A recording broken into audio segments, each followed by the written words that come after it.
أعوذ بالله من الشيطان الرجيم بسم الله الرحمن الرحيم. Dear viewers, as we all know that now we are approaching Friday, the last Friday before the end of Mahe Mubarak Ramadan. There are some things that I want to talk about, and hopefully I should be able to talk about in few minutes without taking much of your time.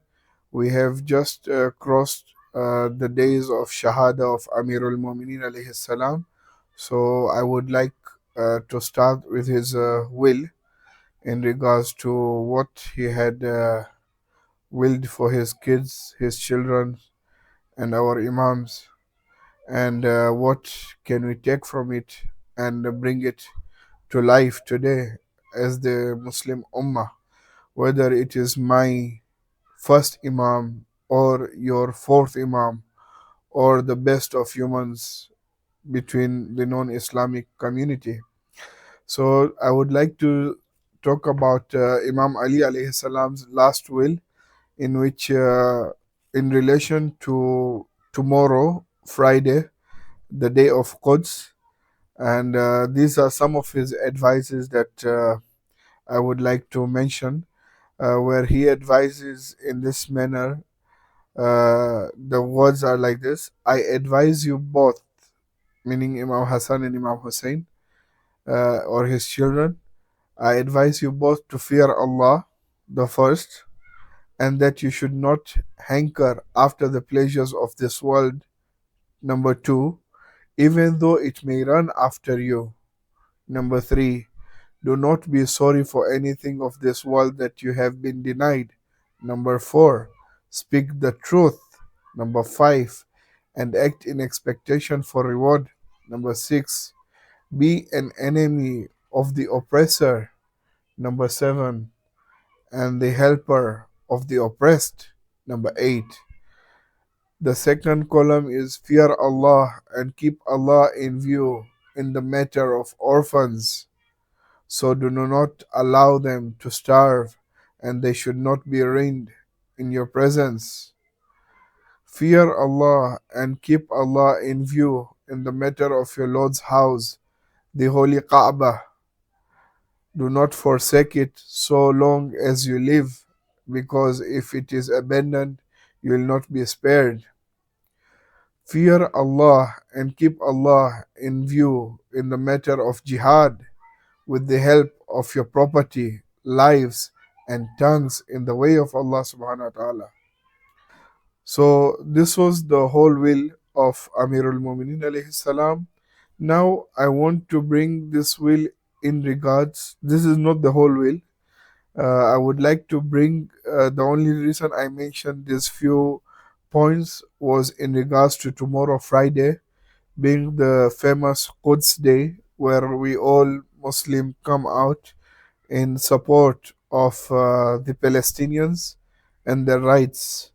So now I would like to connect this will with what we want to do tomorrow, inshallah. May you be part of this movement, as I too will try to be part of it, inshallah. So the first part that was talking in regards to do not hanker after the pleasures of this world, even though it may run after you. These pleasures of the world that we seek today is that in right now, what we are seeing right now in Palestine is that a lot of people are not supporting Palestine very much that they are supposed to support due to the pleasures of this world, and that's why they are not supporting the way they are meant to be supporting. That is one. Do not be sorry for anything of this world that have been denied to you. So for example, by supporting Palestine, a lot of things that you used to use in your daily life, McDonald's, Coca-Cola, Pepsi, these are things that you are used to. They are now being denied to you, denied with your own will. You see? So do not be sorry for it. Speak the truth. When things like this come up, speak in regards to it. Speak about the Palestinians, where you have seen a lot of countries are speaking about Palestinians and still they're being oppressed, the citizens of that country. Okay, and then act in expectation for reward. And who is the great rewarding us? Who is the great rewarder for us apart from Allah subhanahu wa ta'ala? Be an enemy of the oppressor. Here, oppressor is Israel and anyone that is giving his hands in support of Israel for the oppression against the Palestinians, and become a helper of the oppressed, meaning the Palestinians. Fear Allah and keep Allah in the view in the matter of orphans. Today, Palestinians, a lot of them are orphans. They are orphaned by the Israeli regime. So keep yourself, fear Allah and keep Allah in the view of the matters of orphans. If you are supporting or not supporting them, Allah knows. So keep Him in your support when you're supporting the orphans of Palestine and other countries as well. Do not allow them to starve. If you have the capacity to feed them, feed them. Do not let them starve. On his one of the points, fear Allah and keep Allah in the view in the matter of your Lord's house, the holy Kaaba. Do not forsake it so long as you live, because if it is abandoned, you will not be spared.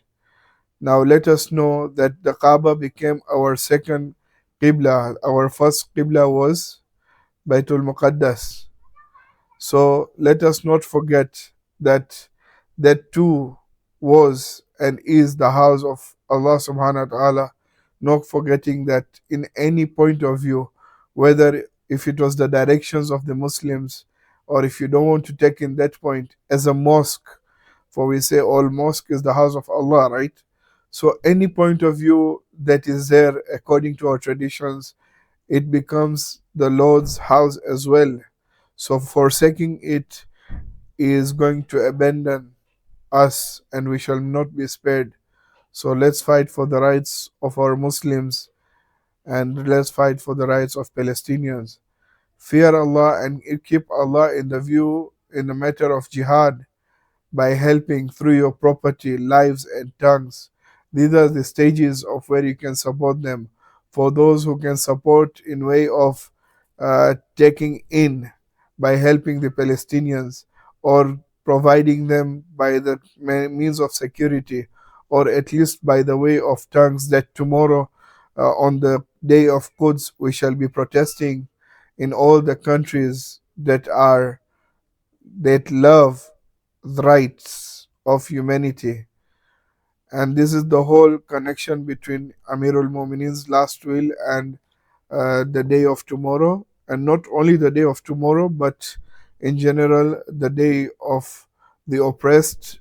And we stand out by providing them our support by coming out and letting them, the world, know that Palestine is not alone. It has been for almost 45 years since Imam Khomeini's first consecrated the last Friday of the holy month of Ramadan as Quds Day, in a gesture of solidarity with Palestinian people under the Zionist regime.